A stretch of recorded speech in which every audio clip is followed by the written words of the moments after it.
Hi everyone, welcome to The Expansive Mind. Today, we're unraveling James I's foreign policy, a topic full of ambition, conflict, and controversy. James wanted to be a peacemaker in a Europe divided by religion and politics. But was he too idealistic? Did his policies alienate Parliament, or were they simply a failure to adapt to the realities of his time? Let's dive in and break down James's foreign policy and its consequences. James I's vision for foreign policy. James's approach to foreign policy can be summed up in one word: peace. He saw himself as a European mediator, someone who could bridge the divide between Catholic and Protestant powers. This vision was rooted in his belief in diplomacy over war, which he hoped would not only save money but also maintain stability in England. Early in his reign, James took steps to align with both sides of Europe's religious divide. In 1604, he signed the Treaty of London, ending England's war with Spain. This was a pragmatic move, reducing the financial strain on the crown and gaining popularity with merchants eager to resume trade with Spain. At the same time, James joined the Protestant Union of European States in 1608, signaling his commitment to the Protestant cause. He believed this balance would prevent a general European war. Parliament's reactions to James' policies. James's foreign policy decisions often clashed with the expectations of Parliament.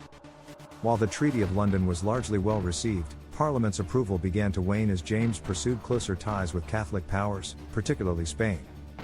James's plans for a Spanish match, a marriage between his son, Charles, and the Spanish Infanta Maria, sparked outrage. Parliament feared such an alliance would strengthen Catholic influence in England. Concerns ranged from the possibility of Catholic heirs to fears of England being drawn into Spain's conflicts in the Netherlands. These fears intensified with the outbreak of the 30 Years' War in 1618, a conflict that saw Catholic forces gaining ground across Europe. In the 1621 Parliament, James asked for funds to finance intervention in Europe. MPs, strongly Protestant, demanded stronger action against the Catholic Habsburgs. Some MPs also debated whether to fund a naval war rather than a land war, which would be less costly. However, James saw this as an encroachment on royal prerogative, reminding MPs that foreign policy was the king's domain. Tensions escalated when Parliament issued the protestation asserting their rights, which James angrily tore from the Commons Journal. This event symbolized the growing conflict over the balance of power between king and Parliament. The 30 Years' War and James's dilemma. The 30 Years' War presented James with a complex challenge. His daughter, Elizabeth, and her husband, Frederick of the Palatinate, were expelled from their lands by Catholic forces. Public opinion in England strongly supported intervention to restore the Palatinate, viewing it as a Protestant duty. However, James faced two significant obstacles: he lacked the financial resources for a military campaign, and he remained committed to diplomacy as the solution. To address the crisis, James pursued a Spanish alliance, hoping Spain would pressure their Austrian Habsburg allies to return the Palatinate. However, this strategy backfired. Charles and Buckingham's ill-fated trip to Madrid in 1623, intended to secure the Spanish marriage, only heightened tensions. The Spanish viewed the trip as an opportunity to demand religious concessions, which infuriated both Charles and Buckingham. The failure of this mission marked a turning point, with Buckingham pushing for a war against Spain that England could ill afford. Peace with Spain and early successes. James's early efforts at peace were more successful. The Treaty of London in 1604 ended England's long war with Spain, bringing economic benefits and earning James' initial approval. However, this peace was unpopular with some Protestant MPs, who distrusted Spain and feared the influence of Catholic powers. James also mediated disputes between Sweden and Denmark and played a key role in resolving the Jülich-Cleves conflict, which enhanced his reputation as a peacemaker. The Spanish match, a controversial alliance. James's pursuit of a Spanish marriage for Charles became one of his most controversial policies. The Spanish ambassador, Count Gondomar, played on James's hopes of restoring the Palatinate, promising that Spain could pressure the Habsburgs into returning it. However, these negotiations were seen by many in England as a betrayal of the Protestant cause. Parliament's concerns about a Spanish match included the possibility of Catholic heirs and fears that James might grant Catholics greater toleration. These fears were exacerbated by the expiration of the 12 Years' Truce between Spain and the Netherlands in 1621, which reignited conflict in the region. When Charles and Buckingham's personal trip to Madrid in 1623 ended in humiliation, public and parliamentary opinion turned decisively against Spain. Buckingham's frustration led him to push for a war with Spain, a costly endeavor that James was reluctant to pursue. marriage diplomacy and the Protestant cause. James's marriage diplomacy also extended to the Protestant cause.